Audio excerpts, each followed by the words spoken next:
Hey, Murray, the stock market's going crazy about this debt ceiling. This priceless. Yeah, that's your tax dollars at work, if you know what I mean. Because stuff isn't happening in Washington, stuff is happening on Wall Street. They're hitting the door and saying, I'm going to sell stocks. The market's down about 150, 160 points right now. More on that as the day progresses. Fox2 and myfoxdetroit.com. But first, we're talking about you and your credit score. Is there a fix for a bad credit score? Yes, there is, but you have to work at it. I'll show you how. As my guest joins me in just a moment next, because it's a Money Monday. We'll be right back.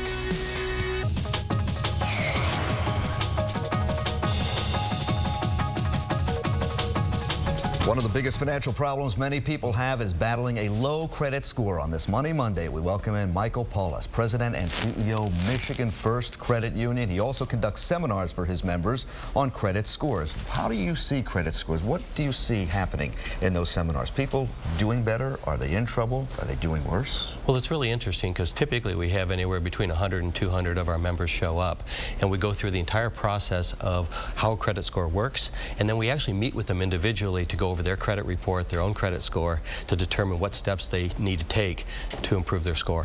What steps they need to take to improve their score. That's important because there are so many advertisements on radio and television which say, we can fix your score. You can fix it, but not unless you do all that homework first. You really do, and you really don't need another company to help you. You can actually sit down with your bank or your credit union, your financial representative, okay, to learn what's on your credit report. Okay, why is it impacting the score it is, and what steps you can take. So it's an easy fix. Let's take a look at credit scores and what you need to know about the credit score and when they put them all together. What is it based on? How do they figure that out? Here we go. First of all, payment history is a big part of it, but recent history is very important. It is. 35% of your credit score is based upon your payment history. What's nice to know is that for somebody who's had some troubles in the past, is the further they get away from bad payment history, the less impact it has on your score. The type of loan matters. Is it a car loan? Is it a credit card loan? What's the difference there? Well, interesting is that they treat revolving credit, which is credit card debt, worse on your score than they would a car loan. Now, you can owe the same amount of money, $15,000 on each, and you'll actually be better off if you owe it on a car rather than on a credit card. Because a credit card could be impulse buying and a car loan is something we would assume has been thought out and it's of longer term value than what you might put on that credit card? Correct, and historically people pay back their car loans before they'll pay back their credit cards. So from a risk standpoint, it's better to have a credit card, or I'm sorry, a car loan than a credit card. Yeah, that's because no matter what happens, you don't want that car repossessed. That's you need correct. to get to work and you need to do things.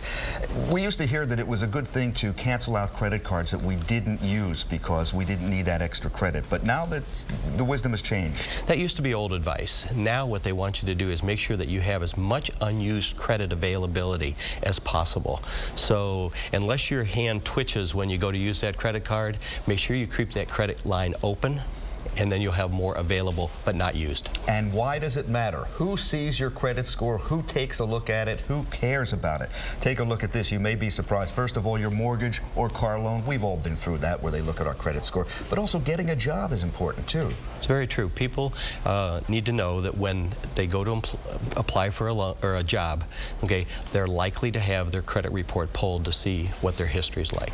And that indicates to the potential employer that you're an honest person? And that you're responsible. Responsible. Renting an apartment, okay. Cell phone contracts, they look at your credit score. Same thing, because they want to know, is that bill, is that contract going to be paid back? How long does it really take to fix it? Well, we've worked with our members for a number of years, and what we've seen is that even if a person goes through bankruptcy, within a couple of years, if they do the right things, they can get their credit score back. I saw some figures recently, since you're here and you're from a credit union, that credit union auto loans are up, issuing more auto loans, and membership in credit unions is also up. I think consumers are becoming more savvy about their choices in the marketplace today. And they're looking at their banks, and they're looking at some of the high fees that they pay and some of the service perhaps that they don't get, and they're realizing that credit unions are a much better alternative, and as a result, we're seeing all the numbers jump. Credit unions nonprofit. Correct. So that means anything that's left over at the end of the year goes back to members? All the money stays in the institution because credit union members are considered owners of the credit union. Michael Poulos, thank you so much for being here on this Money Monday with us from Michigan First Credit Union. We have more information and a link to his site at our site, myfoxdetroit.com, on the Money Monday page.